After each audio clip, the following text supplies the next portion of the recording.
Are you caring for a loved one with dementia? You don't have to figure this out all on your own.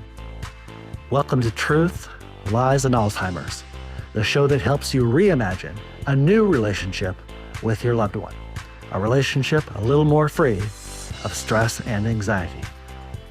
Join host Lisa Skinner and her 30-plus years of experience as she guides you on a new path to a better relationship with those you care for. Here's Lisa. Hello to all of you who have tuned in for another episode of the Truth, Lies, and Alzheimer's Show. I am Lisa Skinner, your host, and I'd like to shout out a very warm welcome to all of you who have taken the time to join us today. Thanks so much for being here.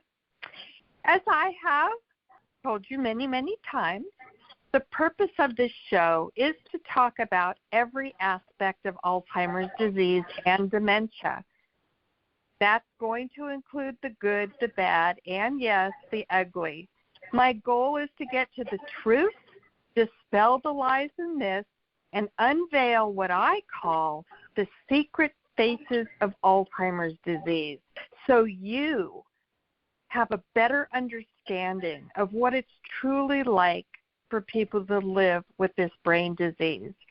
My hope is to zoom outside the paradigm of it exclusively being a memory loss condition and to shift people's understanding of just how dramatically this disease impacts the lives of those who have it, as well as their caregivers, the family members, friends, neighbors, well, for that matter, anybody who is involved in the life of a person living with dementia.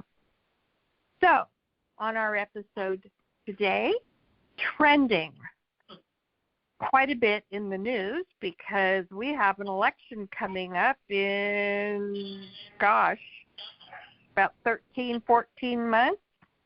So, I wanted to give you something to really think about. Do you think the age of our current politicians, our world leaders, and or the candidates that are currently running for office for the 2024 election should come into consideration now that people are living much longer than ever before in our history? This really in the past had not been an issue, but because people are living so much longer, it's a valid concern.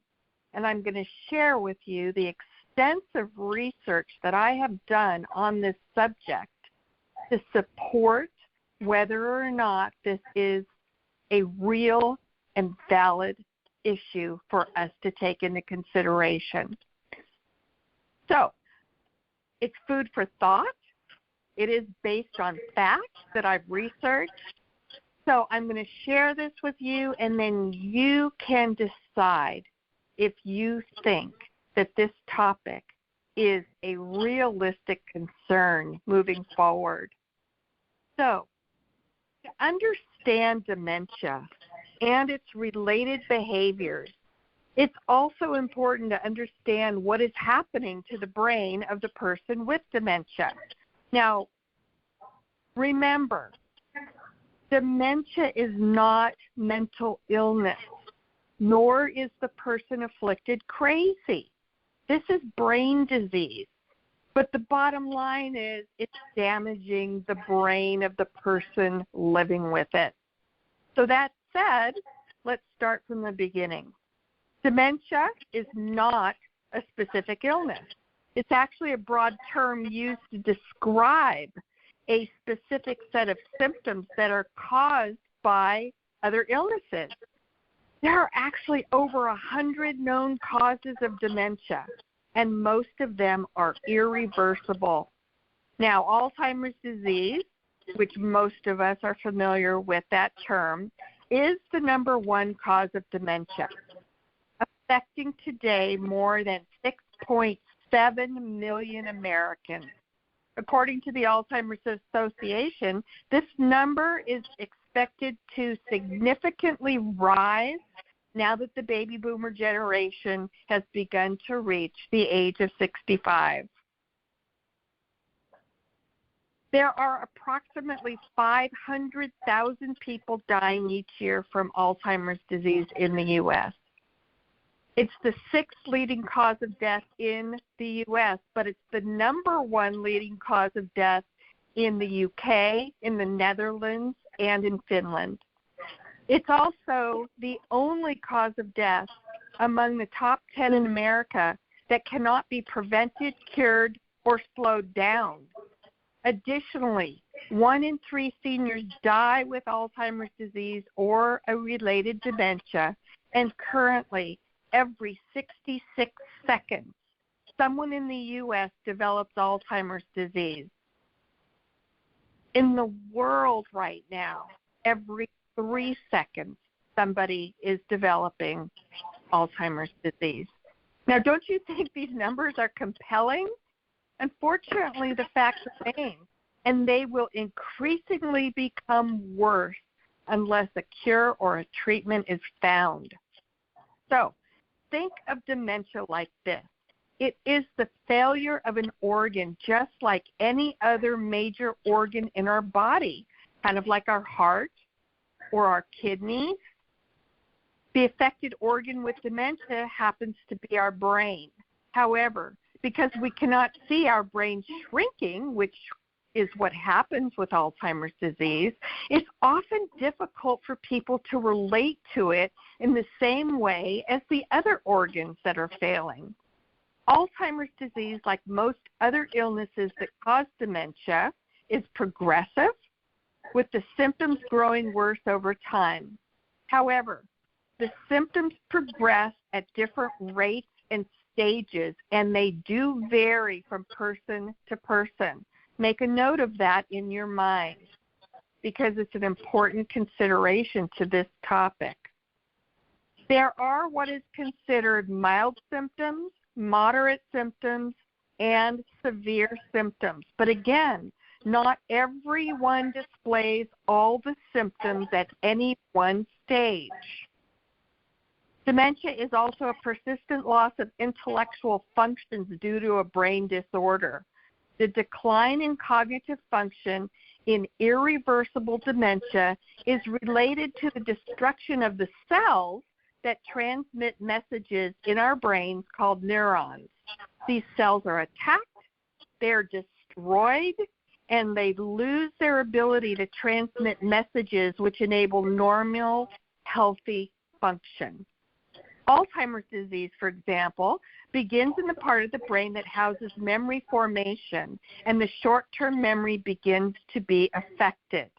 It then gradually spreads to other regions which affect functions such as, and take a mental note of this, which affect other functions such as thinking, learning, language, perception, orientation, judgment, reasoning, emotion, concentration, task sequencing, and learned behaviors.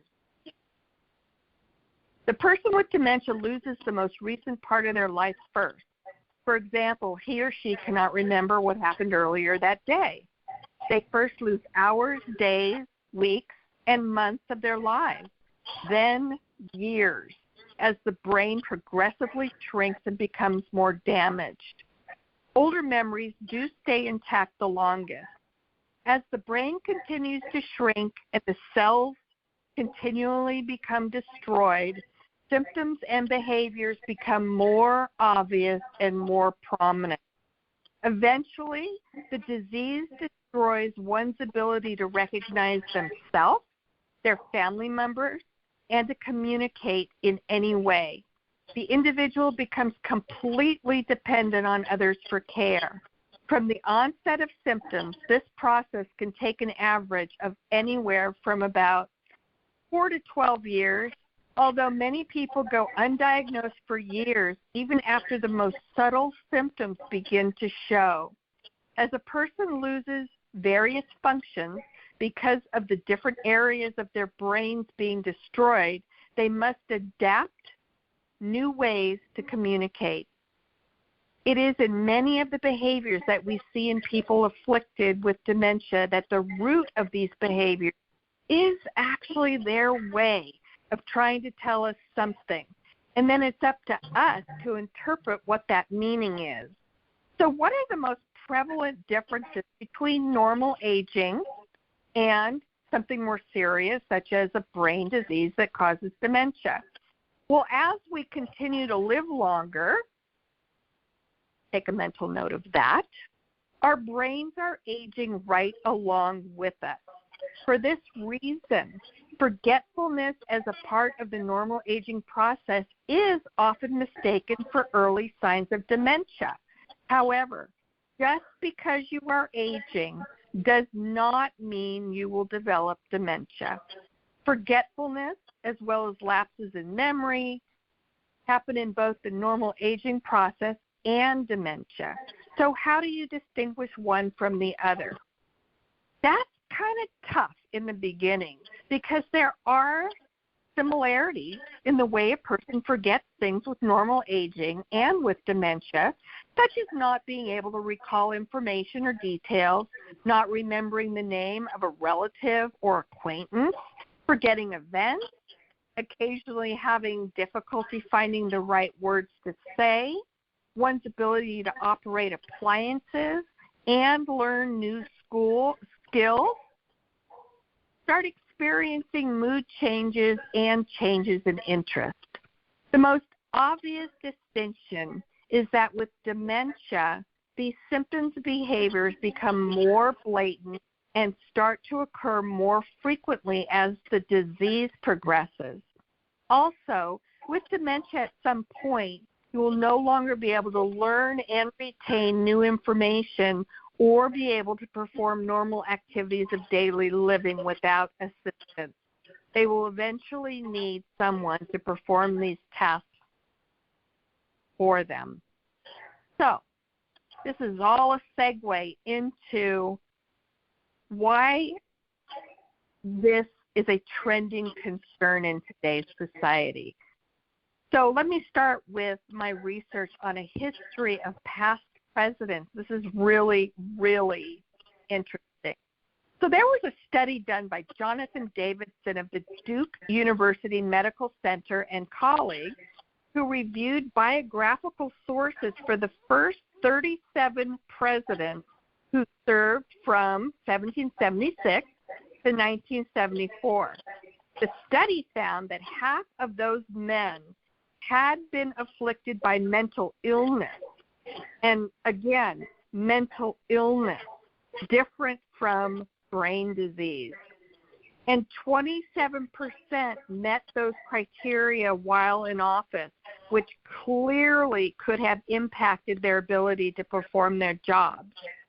The authors of this study concluded that 24% of the presidents met the diagnostic criteria for depression, which included James Madison, John Quincy Adams, Franklin Pierce, Abraham Lincoln, and Calvin Coolidge. Davidson and his team also found evidence of anxiety disorders ranging from social phobia to generalized anxiety disorder among 8% of the presidents, which included Thomas Jefferson, Ulysses S. Grant, Calvin Coolidge, and Woodrow Wilson. Now, more seriously, the team concluded that 8% had signs of bipolar disorder. Again, another mental illness. Lyndon Johnson had signs of bipolar disorder, and Theodore Roosevelt were among them.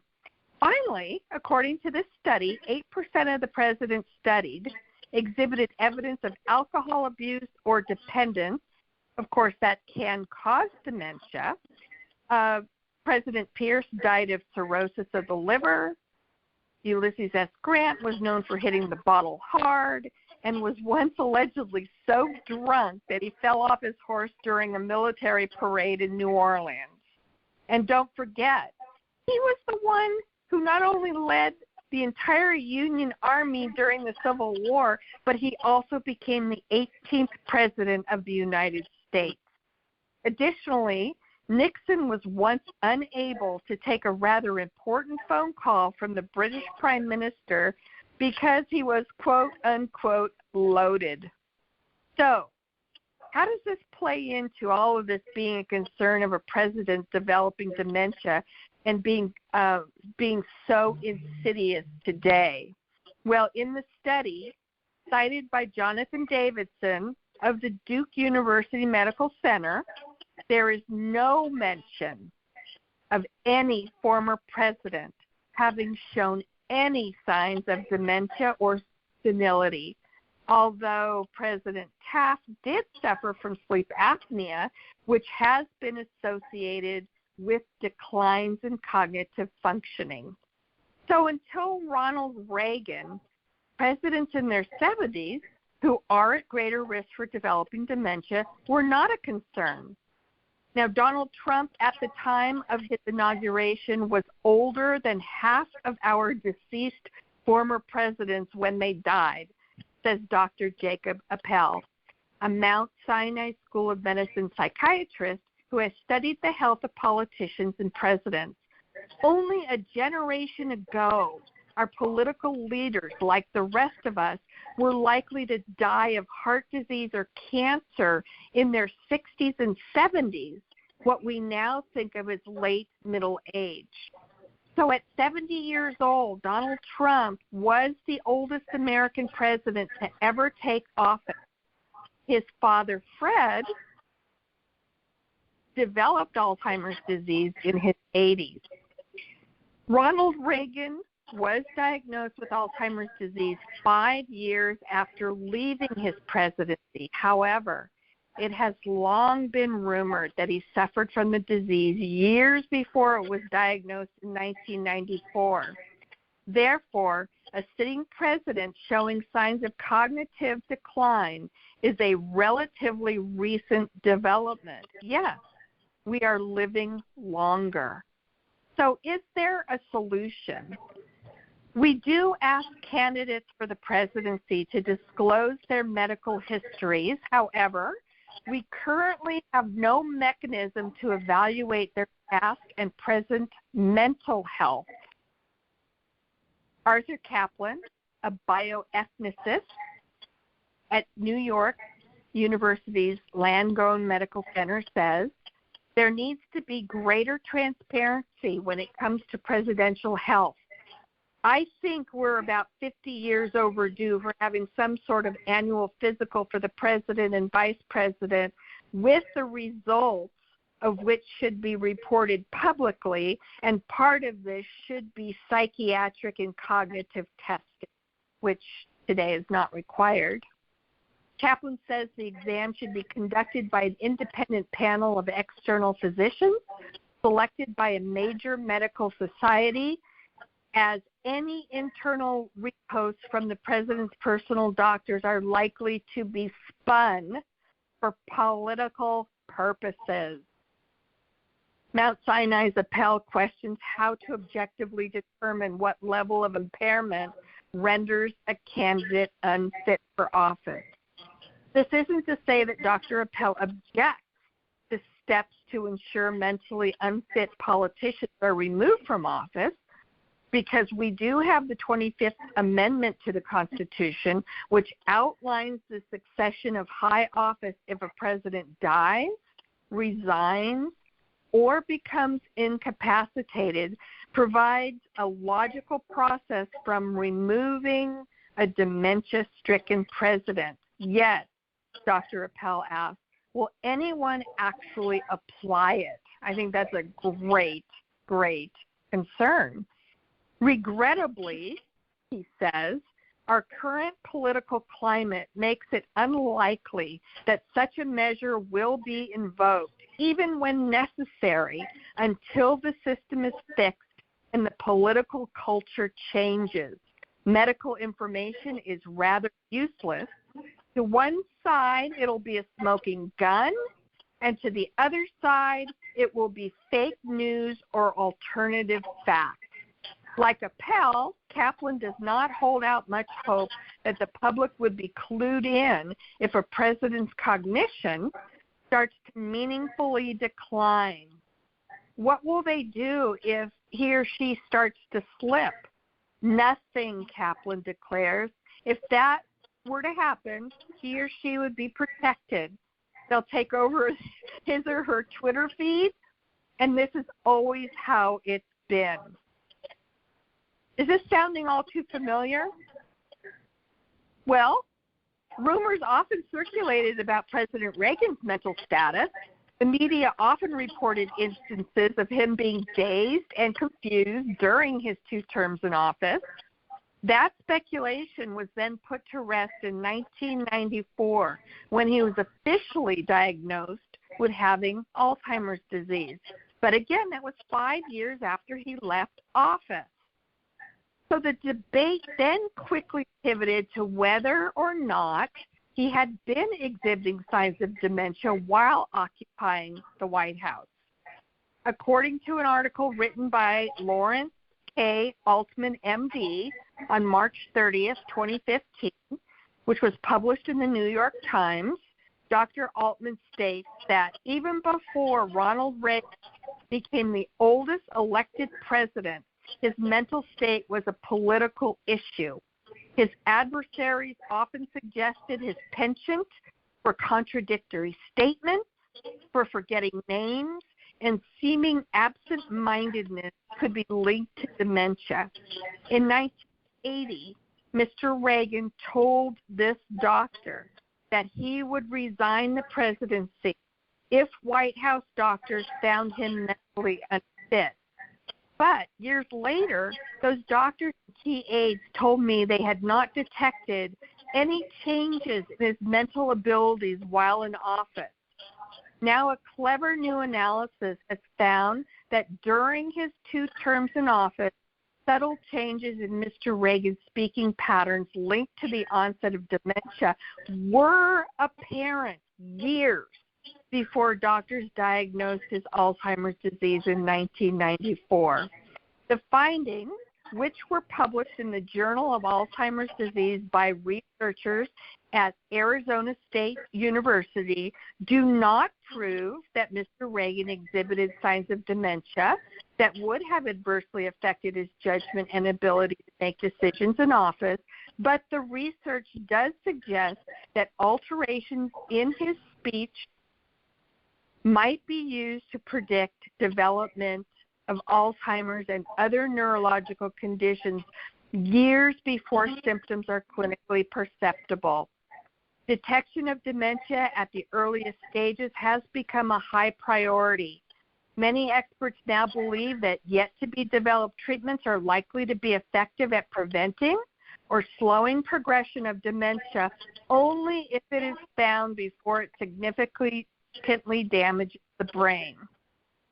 As of now, most people are not even diagnosed until the mid-stages of the disease because the signs and symptoms are so subtle in the early stages. The highly innovative methods used by the researchers may eventually help to further clarify the extent to which spoken word changes are associated with normal aging or predictive of subsequent progression to the clinical stages of Alzheimer's disease, said Dr. Eric Ryman, the director of the Banner Alzheimer's Institute in Phoenix. He was not involved in the study. Visar Barisha and Julie List, professors of speech and hearing at the university, compared transcripts of all 46 new conferences that Mr. Reagan held to the 101 sessions President George H.W. Bush held in his team. The researchers assessed changes in the president's speech patterns with a new algorithm based on a technique by others to analyze changes in writings by novelists. So let us fast forward to today's concerns. Based on what we know with Alzheimer's disease with Ronald Reagan, we now be paying closer attention to what has been observed in the behaviors of some of our current leaders. What this all means is yet to be discovered. Currently, the only way to determine whether Alzheimer's disease is present is to look at the brain of a person after death or upon autopsy.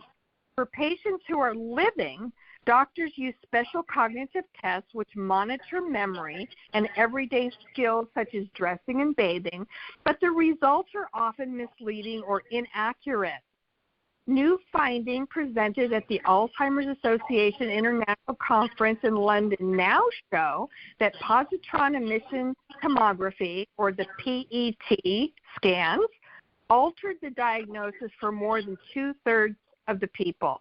PET scans do show the buildup of sticky amyloid plaques in the brain, which prevent neurons from communicating and eventually kill areas of the brain, wiping out memories, and can help with definitive diagnosis.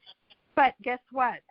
They're not using PET scans other than in clinical trials because insurance doesn't pay for them. Additionally, there are other conditions that mimic the symptoms of dementia. And a perfect example of that is the singer-actor Chris Christopherson. He struggled with memory problems and was told he had Alzheimer's disease and was subsequently treated with Alzheimer's medications for 3 years. But it turns out he was misdiagnosed and all along had actually been suffering from the tick-borne illness Lyme disease. So based on some of these facts revealed about dementia, age appears to be a definite factor in the development of it. That is a true fact. So we have to ask ourselves, is 2024 on track for becoming the dementia campaign? Well, Reagan was 69 when he won his first presidential election. Trump was 70, making him the oldest person to be elected to the presidency. Well, then Biden. Ronald Reagan's reelection at 73. Joe Biden is currently 80, but if he wins the election in 2024, he'll be 82 when he enters office. And there is often speculation that some of our political leaders are demonstrating signs of cognitive decline. And I'm not just talking about presidential candidates. I'm talking about senators and other political leaders. Now, Trump was given a clean bill of health, of cognitive health, in January of 2018 by White House physician Dr. Ronnie Jackson, who had tested him for cognitive impairment and said he had no concerns about the president's mental fitness, although changes in his speech patterns and behaviors have been noted over the past 20 years. And that study did show a correlation between changes in speech patterns and cognitive decline. Reagan's doctors said much the same thing while he was in office, despite the former president's memory lapses and bouts of confusion in public. Most visibly during the 1984 presidential debate and his 1990 Iran-Contra testimony. Incidents such as these led to speculation that he was undergoing gradual mental decline and that those around him did not want to admit. A 1987 article in the New Republic posed the troubling questions outright. Is Reagan senile? Now keep in mind that the physicians who directly attended Ronald Reagan while he was president agreed unanimously that he never displayed signs or symptoms the entire time he was in office. The New York Times reported that in 1997, which later became disputed. And then Ronald Reagan's son came forward and said he definitely was displaying signs of cognitive decline while he was in office. At 73, Ronald Reagan would be the oldest president ever reelected. And at the time, voters were beginning to imagine a grandpa who could never find his reading glasses in charge of a bristling nuclear arsenal, and it was making them nervous, as well as his floundering his way through his responses, fumbling with his notes, uncharacteristically lost for words, along with looking tired and bewildered. Well, fast forward now to 2023, and a lot of these people are even older than Ronald Reagan was back then. So today, this is what we're facing. The two people most likely to control the U.S. nuclear arsenal through January 2025 are both well into their 70s and 80s and facing continued public speculation that they may be becoming senile. So these are all very, very valid concerns. So Alzheimer's disease can begin as much as 20 years before memory loss and other symptoms develop. So at what point will it start having a substantial impact on a person's cognitive abilities? We don't know the answer to that question. It varies from person to person. When would we know if it's actually disrupting the leader's daily life or their decision-making ability? We don't know the answer to that question. Most people, again, are not even diagnosed until they are already well into the mid-stage. So they could have it for years.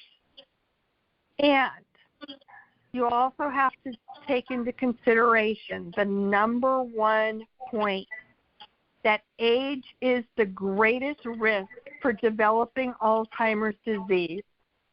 The percentage of people increases dramatically with age. So here are some statistics. 5% of people have Alzheimer's disease between the age of 65 and 74. Then it jumps to 13.1% of people have it between the age of 75 and 84. Then it jumps again drastically. By the time people are 85 years old or older, 33.3% of people have Alzheimer's disease. That's 1 in 3 people. So there you have the facts as researched by me, and I think that definitely substantiates that there is now in today's society with the fact that people are living longer. You know, and the thing is, we have so many treatments that treat medical conditions like cancer and heart disease and things like that. But as of this conversation, we have nothing that preserves our brains. So our brains are continuously aging, and our bodies are staying somewhat healthy, well into, for a lot of people, into their hundreds. But how do we deal with the aging, changing brain, especially when Alzheimer's disease or one of the other over 100 brain diseases that causes dementia plays into that role? So just wanted to give you some food for thought. Take these facts into consideration, and then you decide if you think that maybe there needs to be some mandated changes to at what age is too old for somebody to be in office or to run for president. I think this is one of the reasons why people are standing up and taking notice of this being a very valid concern in today's society. So, on to what's news. I came across this really interesting article that I thought I'd share with you. And the caption says, a massive shift is happening in the senior care industry. Home care, once the go-to solution for many families, is seeing its prominence wane in favor of adult day services. And here are the top 4 reasons why home care is dead and why adult day is the future of senior care. This actually was a post on LinkedIn by Chris Chana. So the first reason is lack of socialization in home care. Yeah, we know. Loneliness and isolation, we know, does accelerate the progression of the disease. We learned that, especially during COVID. One of the most significant drawbacks, she says, of home care is the limited social interaction that it offers. An aging individual might spend hours, if not days, without meaningful human interaction, save for the occasional visit from the caregiver. This isolation can lead to feelings of loneliness and even precipitate mental health issues like depression. On the contrary, adult day services prioritize group activities, interaction, and camaraderie. Seniors have the opportunity to participate in group exercises, games, and discussions, forging new friendships and relishing the joys of community living. I agree with that totally. Number 2 is the rising cost of home care. Home care, especially when availed round the clock, can be a hefty financial burden for families. Oh, yes, it can. Personalized, one-on-one services at home demand a premium, and not every family can shoulder these costs over extended periods. The other thing you have to keep in mind is unless somebody just happens to have taken out a long-term care insurance policy or qualifies for veterans benefits, the cost of assisted living, memory care, is all out-of-pocket expenses. Adult day services, with their group-centric model, often does turn out to be more economical. These centers can distribute costs across several participants, making the service more affordable without compromising the quality of care. Number 3, chronic staffing shortages in home care. The home care industry has been grappling with staffing shortages for some time now. I agree with that. Given the rising demand for elder care services and the challenging nature of home-based caregiving, recruiting and retaining talent has been an uphill task. Families sometimes find themselves in a bind, unable to secure a reliable caregiver when they most need it. In contrast, adult day services often have a more stable staffing situation. The group setting, regular hours, and team-oriented approach makes these centers more appealing for many professionals in the elder care sector. And then number 4, the multifaceted services of adult day centers. Home care, in its traditional sense, usually covers basic needs like meal preparation, bathing, and medication reminders. But what about the other aspects of well-being? Adult day centers often offer a slew of additional services that can greatly enhance the quality of life for seniors. This includes hair and nail services so participants can feel pampered and well-groomed. More crucially, many centers provide physical and occupational therapy, ensuring that seniors maintain their mobility and dexterity. These services bundled together present a holistic approach to care that home-based solutions often miss. And while home care has its merits and can be the right choice for some, the shifting needs of our aging population are paving the way for the rise of adult day services. I think that this was exceptionally well written and to the point of being important and true. I just wanted to mention that as a result of COVID, we did see a lot of adult day centers and senior care centers closed down because of COVID. And I think that they're slowly but surely starting to open up again. So hopefully you can look to see if there is one in your area that would be convenient. So that is our show for today. In closing, I just want to thank you all again for listening today. There's so much to cover when it comes to Alzheimer's disease and related dementia, and I really sincerely want to provide you with information that you will find helpful and valuable and make this journey a little easier to bear. And remember, dementia awareness happens every day. Kindness is the ability to speak with love, listen with compassion, and act with patience.